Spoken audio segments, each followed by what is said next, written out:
Hello and welcome to online एडोफोस्ट्री वन से बैड फॉर लर्निंग। दोस्तों स्वागत है आप सभी का एलटी गेट शिक्षक भर्ती को लेकर एक बड़ी और लेटेस्ट अपडेट के बारे में। जैसा कि दोस्तों आप जानते हैं कि एलटी गेट शिक्षक भर्ती को लेकर जैसे ही कोई नई और बड़ी जानकारी निकल कर सामने आती है तो सबसे पहले आप सभी को ऑनलाइन एडोफोस्ट्री यूट्यूब चैनल के माध्यम से दे दी जाती है। इस वीडियो में हम बात कर रहे हैं एलटी गेट शिक्षक भर्ती को लेकर परीक्षा के पैटर्न के बारे में, एलटी गेट टीचर वैकेंसी को लेकर जारी एग्जाम पैटर्न के बारे में। इसको लेकर हम डिटेल में बात करेंगे। साथ ही साथ बात करने वाले हैं आप सभी के एग्ज़ाम के पैटर्न को लेकर पूरे के पूरे मामले के बारे में, चाहे वो आपका प्री हो या मेंस हो। प्री और मेंस के साथ साथ हो जीके जीएस के बारे में, साथ ही इसके अंदर कौन कौन आवेदन कर सकता है और भी बहुत सारी ऐसी चीज़ें जो एलटी गेट के बारे में अभ्यर्थी काफ़ी ज़्यादा परेशान है और निश्चित तौर पे इनको लेकर सवाल के जवाब ढूंढ रहे हैं। और ये वीडियो आप सभी के सभी सवालों का जवाब देगा।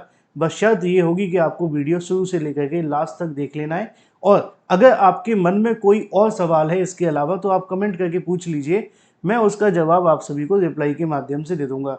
बिना किसी देरी के सीधे शुरुआत करते हैं एलटी गेट भर्ती के एग्जाम के पैटर्न के बारे में।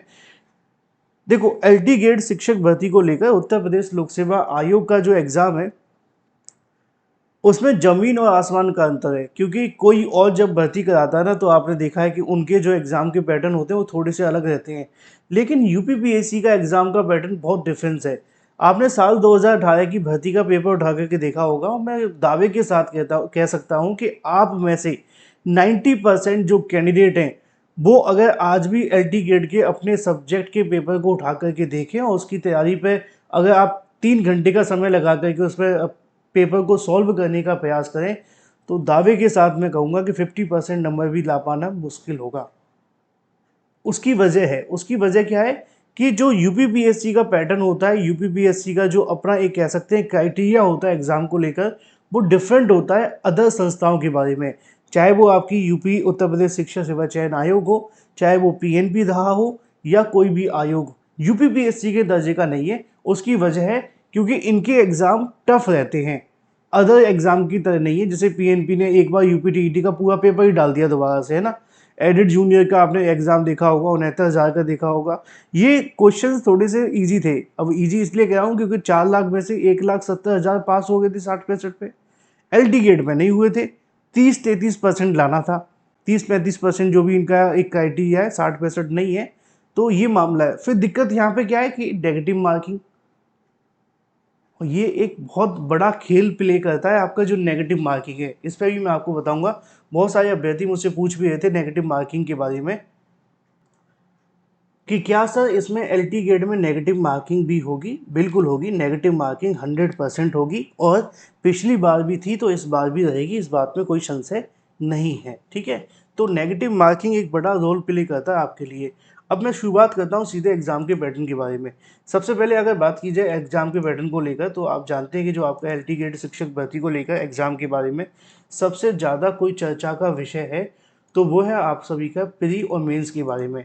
देखो, ये तो कंफर्म है कि प्री और मेंस होगा, इसमें कोई संशय नहीं है। क्योंकि अगर आप ये सोच रहे हैं कि प्री और मेंस नहीं होगा तो आप गलत हैं। क्योंकि इसको लेकर प्री मेंस के बारे में यूपीपीएससी ने पहले से ही शासन से अप्रूवल ले लिया था। तो प्री और मेंस तो होगा 100%, पहला जवाब। दूसरा जवाब ये है कि क्या प्री ऑब्जेक्टिव होगा, मेंस जो आपका डिस्क्रिप्टिव मोड में होगा। डिस्क्रिप्टिव मोड का मतलब आप ये कह सकते हैं लिखित एग्जाम। ठीक है, लिखित एग्जाम वो होता है जहाँ पे आपको क्वेश्चंस के आंसर्स लिखने होते हैं। ऑब्जेक्टिव वो होता है जहाँ पे एमसीक्यूज टाइप के क्वेश्चन होते हैं, जिसको हिंदी में बहुविकल्पीय कहा जाता है। और जो आप सभी का एमसीक्यूज यानी कि मल्टीपल चॉइस क्वेश्चन। ठीक है, तो यानी कि एक क्वेश्चन के 4 उत्तर दिए जाते हैं ना, ऑप्शंस जो आते हैं, तो वो तो ऑब्जेक्टिव हो गया, ये डिस्क्रिप्टिव हो गया।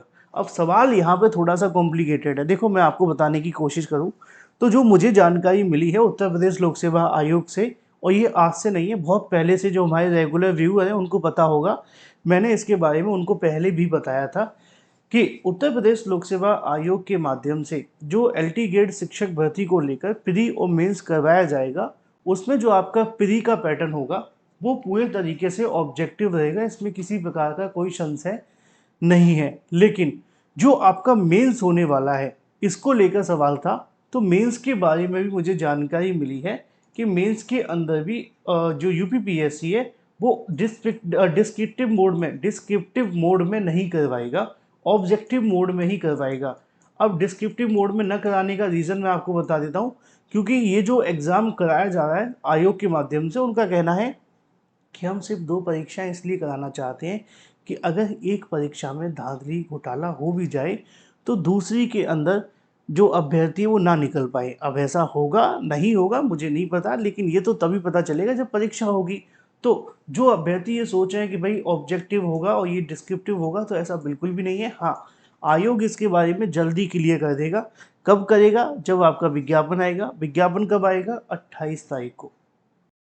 जिस दिन विज्ञापन आएगा उस दिन आप सभी के सारे सवालों के जवाब वैसे भी मिल जाएंगे, हालांकि उससे पहले मैं आपको दे ही रहा हूँ, ठीक है। पहला पॉइंट क्लियर कि आपका जो प्री होने वाला है ऑब्जेक्टिव होगा, दूसरा भी आपका ऑब्जेक्टिव होगा मेंस। दूसरा सवाल ये था कि क्या जीके जीएस आएगा 30 नंबर का, तो इसका जवाब है जी हाँ, आपको जीके जीएस तैयार करना होगा। सिलेबस के अंदर जो आपकी चीज़ें पहले से दी गई हैं एज इट इज़ वही रहने वाली है, उसमें कोई बदलाव नहीं होगा। करेंट अफेयर पे आपको थोड़ा ज़्यादा फोकस करना होगा, क्योंकि जीके जीएस में सबसे ज़्यादा जो बदलने वाली चीज़ है वो करंट अफेयर, जिसको कवर करना थोड़ा सा मुश्किल है, लेकिन कोशिश करना कि 1 साल तक का जो करंट अफेयर पढ़ लें। वैसे तो 6 मंथ का करंट अफेयर ही ज़्यादा आता है ना। अब 6 मंथ का मतलब आप ये समझ लो कि आज से वैकेंसी अनाउंस हुई है तो आज से पिछले 6 महीने तक का, और पेपर होने तक का भी मान के चलो। कई बार ऐसा होता है कोई ऐसी घटना घट जाती है जो बहुत आवश्यक होती है, पेपर बनने वाला होता है तो पेपर बनाने वाला उसमें डाल देता है, लोगों को लगता है कि नहीं। तो मान लो कि 6 महीने वो और 3 महीने 9 महीने का आप करंट अफेयर कर लेना। वैसे तो 6 महीने होते हैं, लेकिन मैंने आपको थोड़ा एक्स्ट्रा जो क्वेश्चन है वो रख करके दिया है, ठीक है। तो जीके जीएस आएगा, इसमें किसी प्रकार का कोई संशय नहीं होगा, इस बात को लेकर नोट कर लेना। एक सवाल था बीएड के साथ साथ बीटीसी वालों के बारे में, क्योंकि बेचारे बीएड वाले अभ्यर्थियों के लिए जैसे तैसे कोई भर्ती आ गई है 7 साल बाद, है ना। तो आपको तो चलो तैयारी करनी है, लेकिन कुछ बीटीसी वाले अभ्यर्थी पूछे थे सर हमारा भी कुछ भला हो सकता है इसमें कि नहीं। तो अगर टेक्निकली देखा जाए तो हाँ, वैसे तो ना।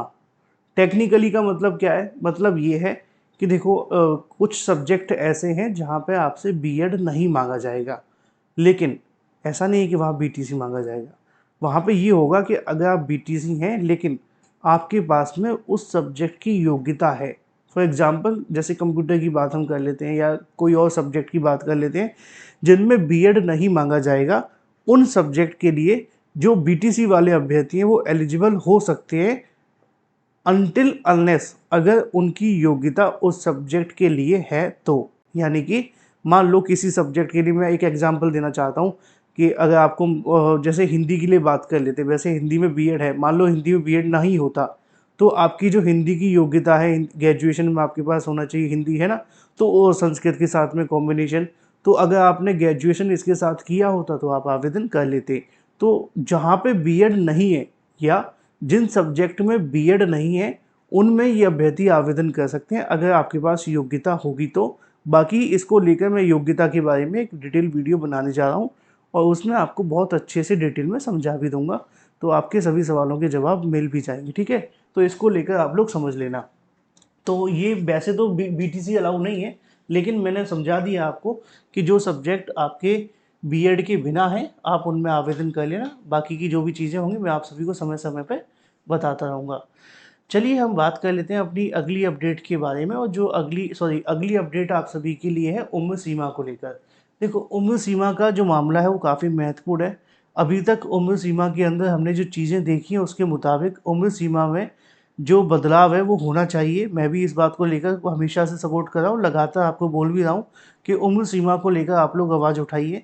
7 साल बाद ये वैकेंसी निकाली गई है, और 7 साल बाद जब कोई वैकेंसी आती है तो निश्चित तौर पे कहीं न कहीं अभ्यर्थियों को थोड़ा मौका मिलना चाहिए। अभी तक हमने एक चीज़ देखी है कि इस वैकेंसी के अंदर आप सभी के लिए जो सबसे बड़ा नुकसान देखने के लिए मिला है वो यही हुआ है कि यहाँ पर जो आपकी वैकेंसी में पुलिस की वैकेंसी जब आई थी तो उसमें आपको उम्र में छूट मिली थी, लेकिन वैसे इसकी उम्र सीमा के अंदर जो छूट है एलटी गेट जैसी भर्तियों में भी मिलनी चाहिए। और अभ्यर्थी अगर थोड़ा सा प्रेशर डालें तो 3 से 5 साल तक की जो छूट है वो दी जा सकती है।